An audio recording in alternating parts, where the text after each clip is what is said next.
So here is a theorem proof, and bits of it are missing. And the task is to fill in the bits that are missing. And there'll be a question like this on the in-class component of the midterm. So this is the theorem we're proving. It's a biconditional theorem. If P then Q, if and only if not Q then not P. Pretty clearly a theorem related to modus tollens. It's a biconditional theorem. Pretty much every biconditional theorem proof is really two proofs. A theorem proof of the left to right conditional and a theorem proof of the right to left conditional, and then you put them together. And of course, again, in every theorem proof, every assumption must be discharged. So beginning at the bottom, we can be confident that there's nothing here. Nothing in the assumption set here. And here is the biconditional proved. Well, if there's a theorem proof of the left to right conditional and then a theorem proof of the right to left conditional, then the very last line will put those two things together. Now, if we look at the top half of the proof, our first assumption is missing, but we know it's an assumption for arrow introduction. And when we go and look to see where it's discharged on line 7. We don't have the sentence on line 7. But we know that the assumption on 1 is being discharged, and that will be because it becomes the antecedent of a conditional that has this sentence as its consequent, right? It says 6 arrow introduction discharging 1.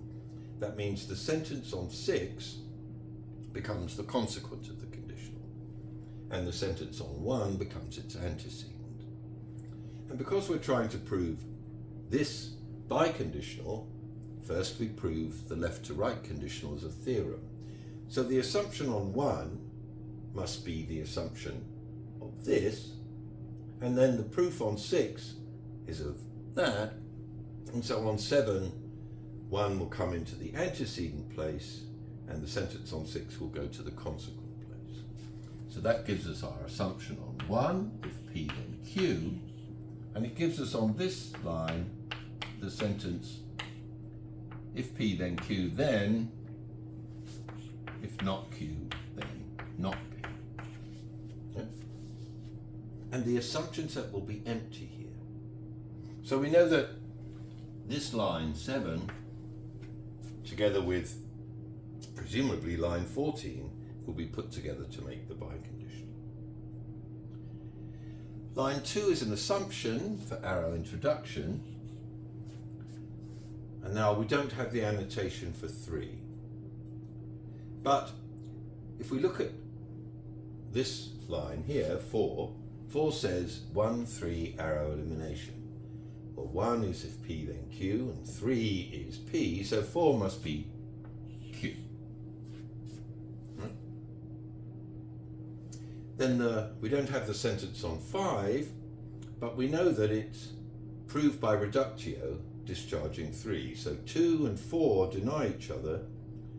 The reductio assumption is denied, so this has got to be not P. And so this must have been an assumption for reductio. So now 1, 2, 3, 1, 3 arrow elimination gives us the assumption set 1 and 3. 2, 4 reductio, 3 drops out of the assumption set. Clearly what happens on line 6 is that the sentence on 5 becomes the consequent of the conditional, while the sentence on 2 becomes the antecedent, and so 2 drops out of the assumption set. And then on line 7, the sentence on 6 becomes the consequent, the sentence on 1 becomes the antecedent, and this is empty. And so lines 1 through 7 prove the left to right conditional as a theorem. Lines 8 to 14 do it in the other direction. So we assume for arrow introduction, if not Q then not P, and set about proving if P then Q.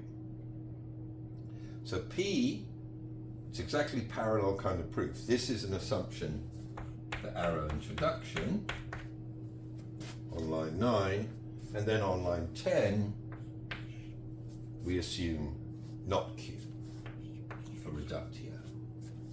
It's going to be proved on line 12. So 8 and 10, if not Q then not P, and not Q, so not P. That must be 8, 10, arrow elimination. So the assumption set is 8 and 10. Then the next line is 9, 11, reductio discharging 10.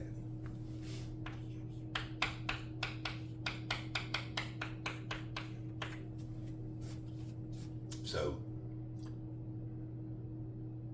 9 and 11, 9 rests on itself, 11 rests on 8 and 10, but 10 is being discharged, so the assumption set becomes 8 and 9. Then the next line is 12 arrow introduction. Sorry that this is a bit messy here. 12 arrow introduction discharging 9.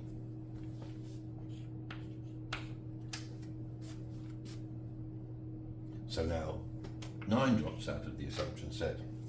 And then finally on line 14, we get the right to left condition. If not Q, then not P, then if P, then Q. The sentence on 13 becomes the consequent. The sentence on 8 becomes the antecedent.